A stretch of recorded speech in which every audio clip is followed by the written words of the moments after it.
नमस्कार मित्रांनो, मी आहे श्रीधर आणि जी जोके या युट्यूब चॅनलवर तुम्हा सर्वांचं स्वागत करत आहे. मित्रांनो, आजच्या व्हिडिओमध्ये मी एक महत्त्वाची बातमी घेऊन आलोय, महत्त्वाची इन्फॉर्मेशन तुमच्यासाठी घेऊन आलेलो आहे मित्रांनो. ती म्हणजेच ई पीक पाहणी करावी की नाही करावी हा मोठा प्रश्न निर्माण झालेला आहे.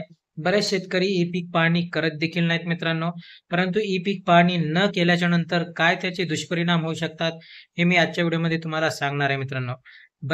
गेल्या वर्षी शेतकऱ्यांनी पीक पाहणी केले नाहीत, त्यामुळे त्यांच्यावर काय दुष्परिणाम त्यांना भोगावे लागले हे त्यांना माहीतच आहे मित्रांनो. त्यामुळे यावर्षी देखील तुम्ही पीक पाहणी नाही केली तर त्याचे दुष्परिणाम हे तुम्हाला भोगावेच लागणार आहेत. 5 ते 6 योजनांचे तुम्हाला लाभ मिळणार नाहीत, लाभ मिळणे बंद देखील होऊ शकते मित्रांनो. त्यामुळे सर्वांनी ई पीक पाहणी केलीच पाहिजे. आणि ते कोणते 5 ते 6 योजना आहेत, जे 5 ते 6 लाभ आहेत, ज्याचा लाभ तुम्हाला मिळणार नाही जर तुम्ही ई पीक पाहणी केली नाही तर, हे तुम्हाला मी आजच्या व्हिडिओमध्ये सांगणार आहे. चला तर मग मित्रांनो, आपण व्हिडिओला स्टार्ट करूया. मित्रांनो, ई पीक पाहणी जर तुम्ही केली नाही तर ते तुम्हाला खूप नुकसानीचं ठरणार आहे मित्रांनो. कारण ती महाराष्ट्र शासन किंवा मग भारत शासन जे आहे ते मित्रांनो सर्व फार्मर आयडी मध्ये जोडत आहे, की शेतकऱ्याची जी सर्व माहिती आहे ती फार्मर आयडी मध्ये जोडल्या जात आहे मित्रांनो. त्याचप्रमाणे ई पीक पाहणी केली नाही तर तुमचं शेतीचं जे माहिती असणार आहे ती शेतीची माहिती पीक विम्यासाठी तुमची मिळणार नाही. पीक विम्यासाठी जर मिळाली नाही तर ती फार्मर आयडी मध्ये देखील ती माहिती मिळणार नाही मित्रांनो.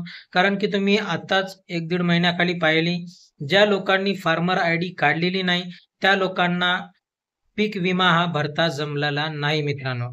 त्यामुळे पीक विमा संपायची जेव्हा तारीख आली होती त्यावेळी शेतकरी लोक हे जास्तीत जास्त प्रमाणात फार्मर आयडी काढण्यासाठी हे त्यामागे लागले होते मित्रांनो. तर असं न करता मित्रांनो, तुम्हाला या आधीच ही ई पीक पाहणी पूर्ण करायची आहे, जेणेकरून तुम्हाला संपूर्ण लाभ मिळतील. जर ई पीक पाहणी तुम्ही पूर्ण केली नाही तर कोणता तुम्हाला लाभ मिळणार आहे हे आपण आता पाहूया मित्रांनो. चला मित्रांनो, ई पीक पाहणी केली नाही तर शासकीय अनुदान पासून तुम्ही वंचित राहू शकता. नुकसान भरपाई देखील मिळणार नाही. पीक विमा देखील तुम्हाला मिळू शकत नाही मित्रांनो. त्याचबरोबर विविध शासकीय योजना तसेच भावांतर योजना यासारखे लाभ देखील बंद होण्याची शक्यता आहे मित्रांनो, जर तुम्ही एक पीक पाहणी केली नाही तर. त्याचबरोबर मित्रांनो, याचं कारण जे आहे ते कारण असं असू शकते, ई पीक पाहणीचा जो डाटा आहे तो फार्मर आयडी सोबत जोडला जाणार आहे मित्रांनो. आणि कुठल्याही योजनेच्या लाभासाठी फार्मर आयडी यापुढे आवश्यक असणार आहे. आणि हे आपण पीक विमा भरताना अनुभवलेलं आहेच मित्रांनो. व्हिडिओमध्ये आधी सांगितल्याप्रमाणे तुम्ही पीक विम्यासाठी फार्मर आयडी ही उपयोगाची ठरलेली आहे मित्रांनो. त्याच प्रकारे पीक विमा देखील तुम्हाला करणे खूप गरजेचं आहे मित्रांनो. या ठिकाणी व्हिडिओ थांबत आहे. व्हिडिओ कसा वाटला नक्की कमेंट करून सांगा. जर काही तुमचे प्रश्न असतील ई पीक पाहणी विषयीचे तर कमेंटमध्ये विचारा, त्या प्रश्नांची उत्तर देण्याचा नक्की प्रयत्न करेल मित्रांनो. भेटूया पुढच्या व्हिडिओमध्ये.